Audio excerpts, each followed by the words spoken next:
Arriving just 3 months after the terrorist attacks of September 11th, 2002 felt more like a new world than a new year. I swear by my pretty floor bonnet, I will end you. The year saw a series of corporate bankruptcies, a sports legend beginning his dynasty, a music icon showing us a different side, and much, much more. That ain't right. We're going to talk about the news, culture, sports, entertainment, and all that was weird in the aughts. This is Timeline.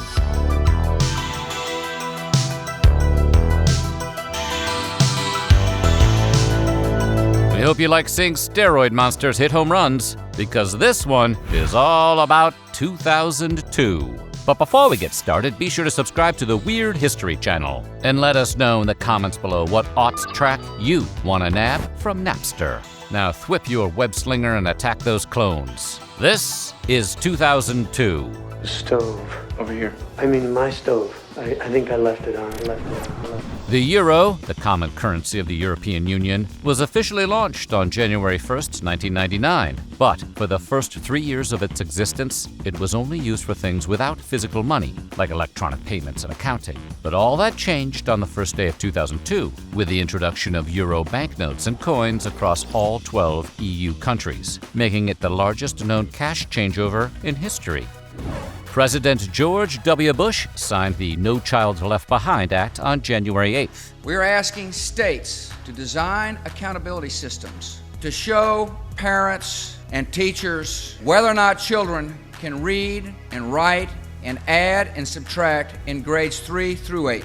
An update to the Elementary and Secondary Education Act of 1965. The law focused on measuring student and teacher skills and performance against standards set by each state. It created goals for public education and cuts the federal funding for schools that failed to meet them.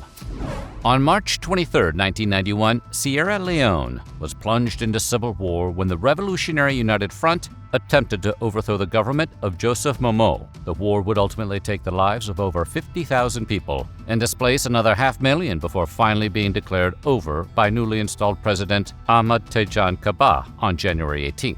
Select Kmart stores are closing. Everything's on sale and must be sold now. Kmart, then America's second largest retailer, filed for bankruptcy protection under Chapter 11. A far cry from a blue light special, Kmart became the largest retailer in U.S. history to ever file for bankruptcy. After dismissing its president, CEO, and board, closing 300 stores, and laying off around 34,000 employees, Kmart would finally emerge from bankruptcy in 2003. Wall Street Journal reporter Daniel Pearl was on his way to what he believed was a meeting in Karachi, Pakistan, when he was kidnapped by an Islamist militant group on January 23rd. After accusing the Jewish-American journalist of being a spy, Pearl's captors released photos of him in cuffs with a gun to his head. U.S. intelligence wasn't able to find Pearl before he was beheaded on February 1st. A grisly video of his murder was subsequently released on the internet, instantly becoming notorious. On February 3rd, the New England Patriots stunned the world by defeating the heavily favored St. Louis Rams in Super Bowl 36 at the Louisiana Superdome. And it's right down the pipe. The Patriots have won Super Bowl 36. The win would mark the first Super Bowl victory for MVP Tom Brady, who would go on to become one of the greatest athletes of all time. Until, after 23 years, 7 Super Bowl victories, 3 league MVP awards, 5 Super Bowl MVP awards, and 1 previous retirement, Tom Brady finally called it quits on February 1st, 2023. Thank you guys for allowing me to live my absolute dream. I wouldn't change a thing. Speaking of sports, the Winter Olympic Games kicked off in Salt Lake City, Utah on February 8th. The Games were officially opened by President Bush. I declare open the Games of Salt Lake City, celebrating the Olympic Winter Games. The opening ceremonies paid tribute to the victims and heroes of the September 11th attacks. Norway won the most medals, 25 total, 13 gold. Geez, what's in that Norwegian water? On March 3rd, after 50-odd years of sitting things out, the nation of Switzerland voted to join the United Nations. Voters backed the resolution by a margin of 55 to 45%. But the second round was much narrower, the resolution being approved by a margin of just 1 vote. Geez, what's in that Swedish water? I'm a very simple man. You gotta have like computer knowledge to turn the TV on and off. Jack! I pressed his one button and the shower starts. I'm going, what is this? Where am I, man? And the nightmare continues. people downloaded my songs off the internet and were knew all my lyrics and stuff. Even before Complicated came out and I was playing that song live, there'd be people up on stage that knew all the words to all my songs. I thought that was cool. Good cop and bad cop left for the day. I'm a different kind of cop. You just dropped a grenade in his lap, and what'd you do? Just run? I did what I thought had to be done at the time. You killed him because you were scared. He was strong, and you were a coward.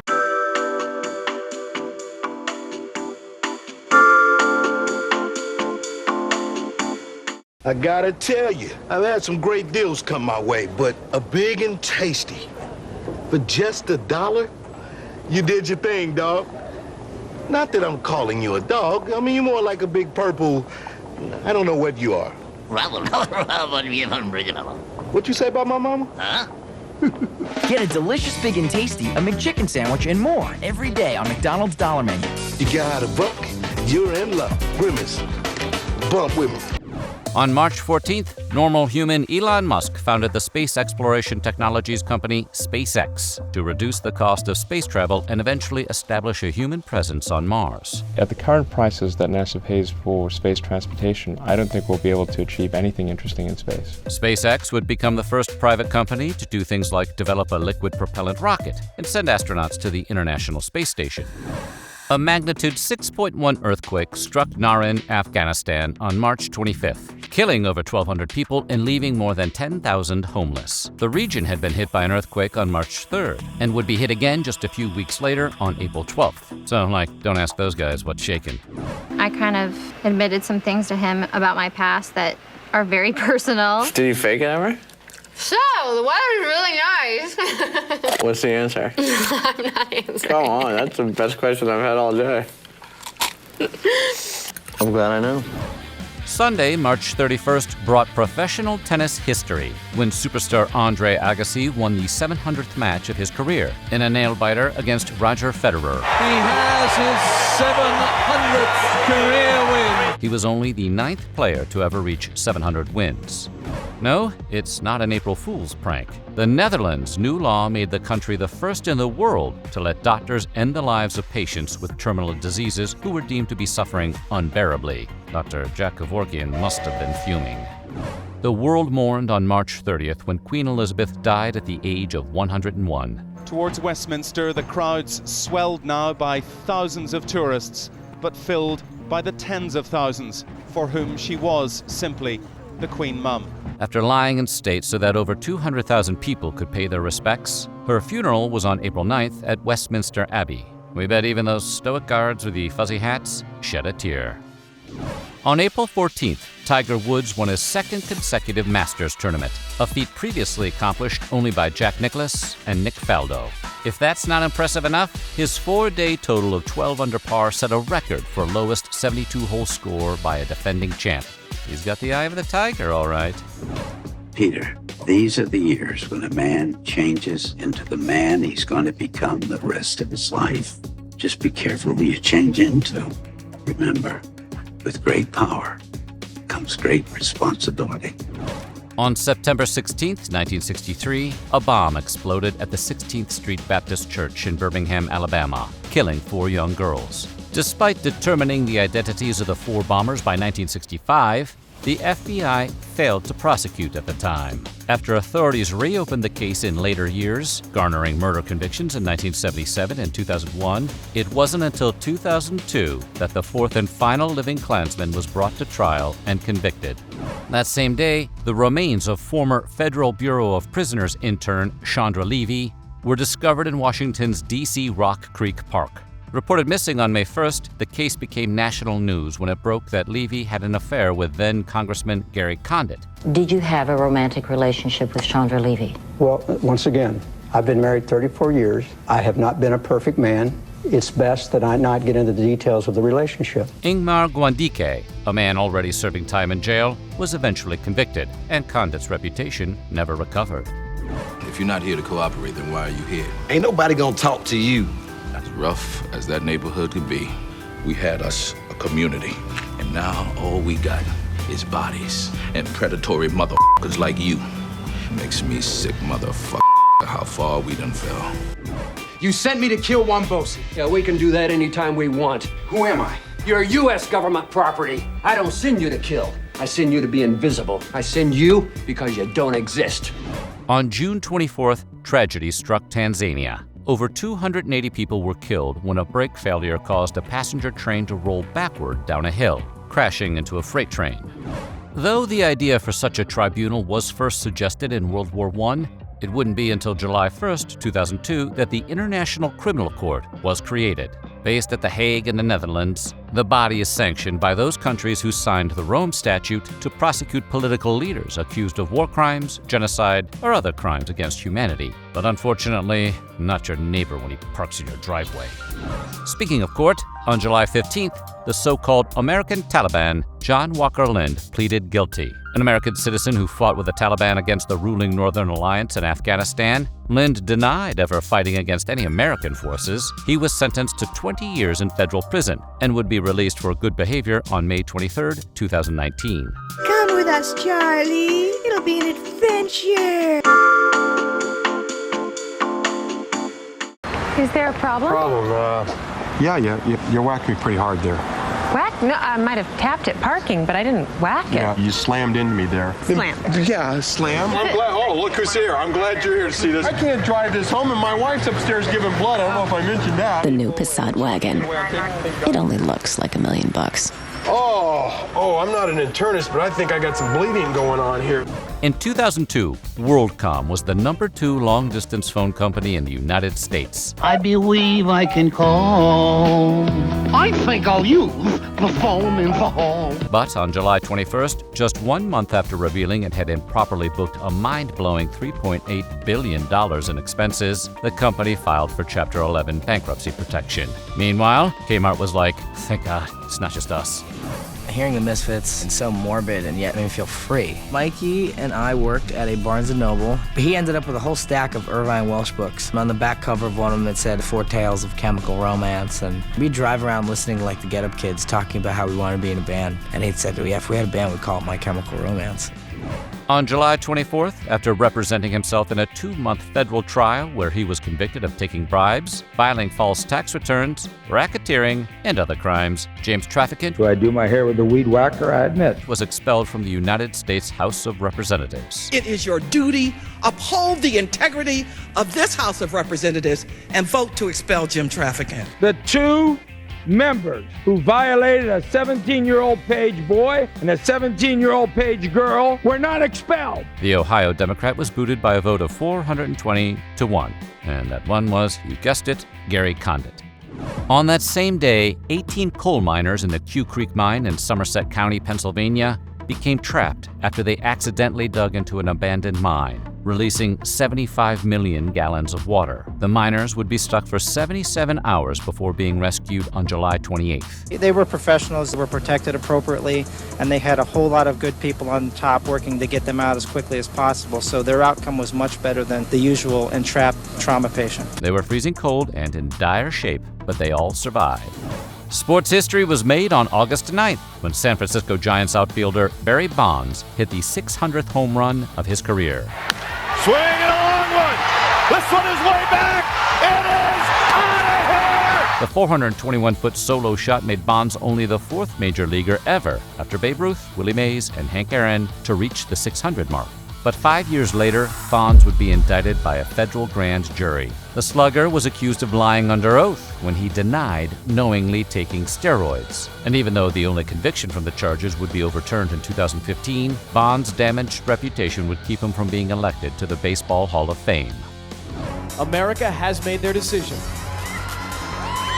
Kelly, Justin, the winner of American Idol 2002 is Kelly Clarkson. Pretty much thinking, how am I gonna sing this next song while I'm crying? On September 21st, Farm Aid 02 rocked the Post-Gazette Pavilion in Burgettstown, Pennsylvania. How we feeling, Pennsylvania? Take it out. To raise some money for American farmers in need. The lineup included stars like Willie Nelson, Neil Young, John Mellencamp, Dave Matthews, Keith Urban, Leanne Womack, and Los Lonely Boys. Just 2 days later, on September 23rd, Mozilla released the first public version of its free, open-source web browser, developed over concerns about the effects of commercial sponsorship on browser technology. Originally named Phoenix 0.1, the browser would later be renamed Firebird, then finally Firefox. Feeling the heat yet? On October 2nd, Beltway snipers John Muhammad and Lee Boyd Malvo began a shooting spree that would kill 10 people and injure 3 more over 3 weeks in October. Targeting random individuals, the killers brought Washington, D.C. to a near halt. Sitting on the front porch could be us, could be me, could be anybody. What's the matter with him? He just got shot. Is this the Ponderosa? Who is this? Don't say anything. Just listen. For reasons that are still unclear, the two would bring about their own downfall after phoning a tip into a local priest. They would be arrested on October 23rd, bringing their reign of terror to an end. Chocolate rain. The prisons make you wonder where it went. My new phone? Sleek, huh? Yeah, Ving, it's different. All the latest features and big buttons. Yeah, Ving, but don't you think it's kind of... Did I mention big buttons? He loves his big phone, and you'll love our big Motorola deals. At Radio Shack, get the Motorola V120C for just $9.99 with activation. On October 11th, former U.S. President Jimmy Carter was awarded the Nobel Peace Prize for, as the committee stated, his decades of untiring effort to find peaceful solutions to international conflicts, to advance democracy and human rights, and to promote economic and social development. War may sometimes be a necessary evil.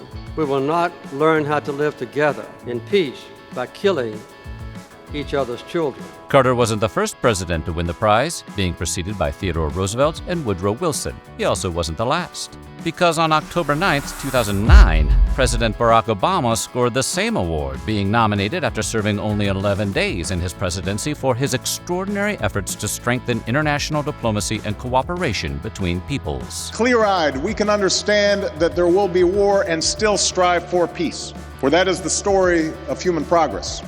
No violence toward you, but you have guns in the house. Loaded. Loaded. They're loaded. You've never been a victim of crime. You haven't been assaulted here. You haven't been. That's true. So why not? Why don't you unload the gun? I'm exercising one of the rights passed on down to me from those wise old dead white guys that invented this country. The shooting tonight in a recording studio in Queens, taking the life of the man known as Jam Master Jay. His real name, Jason Mizell. Tragedy would strike again on October 30th when Run DMC member Jam Master Jay was shot and killed in his recording studio in New York City. It just blows your mind when you think about the fact that this guy was killed, because he's not that kind of guy. It's not like a East Coast, West Coast thing. Jay was killed during what is now generally believed to be a drug deal gone bad. His killers, Ronald Washington and Carl Jordan Jr., would be convicted on February 27, 2024. A third suspect was charged in 2023 and has yet to go to trial. The Iraq disarmament crisis began on November 8th when the United Nations Security Council unanimously approved Resolution 1441, giving Iraqi dictator Saddam Hussein a final opportunity to comply with disarmament obligations or face serious consequences. In the name of freedom, will this man disarm? And if he does not disarm, the United States of America will lead a coalition and disarm him in the name of peace. Iraq would agree to the resolution just 5 days later, but subsequent developments would lead directly to a multinational invasion of the country on March 20th, 2003. On November 18th, Brainwashed, the 12th and final studio album from Beatles guitarist George Harrison, was posthumously released. The album, completed by George's son Danny and longtime collaborator Jeff Lynne, would garner positive reviews, crack the top 20 on U.S. charts, and spawn the track Marwah Blues, which would win a Grammy for Best Pop Instrumental Performance. Federal law enforcement in the U.S. changed forever on November 25th, when President Bush signed the Homeland Security Act. A direct response to the attacks of September 11, 2001, the act grouped the federal agencies involved in protection under a single banner. The new Department of Homeland Security would be charged with protecting the national security of the United States, including infrastructure protection, emergency preparedness, and transportation security. On December 18th, the New York Times reported that icon fashion designer Calvin Klein was selling his company to Philips Van Heusen for roughly $430 million in cash and stock. with the potential for another $300 million in future royalties. It was a good purchase for PVH because in 2022, CK's worldwide retail sales were $9.3 billion. That's what, a single wool tie? These are the most powerful people in New York City. And they keep peeking over their shoulders, wondering where you're going tonight. Where you going, Frank? Someplace exotic? Just tell me where you're going. The rest of us really are suckers. Founded by Reid Hoffman and Eric Lai in Mountain View, California, the business-focused social media platform LinkedIn wouldn't actually go online until May of 2003, but it was founded on December 28, 2002. Growing into a popular tool for online job searches and employee recruitment, it now has over 1 billion users in over 200 different countries, and every single one of them wants to connect with you. And that's how 2002 ended. With an increasingly dangerous world, a burgeoning online destiny, and an HBO show everyone screams at you to watch. But we were only beginning to realize quite how much 9/11 and the internet would change everything in the following year. And the king was about to return. Not Elvis, Aragorn. But that's all for next year. Coming soon, 2003. What do you think? Must have been before my time. So what do you think? What's your fondest memory of 2002? Let us know in the comments below. And while you're at it, check out some of these other timeline videos.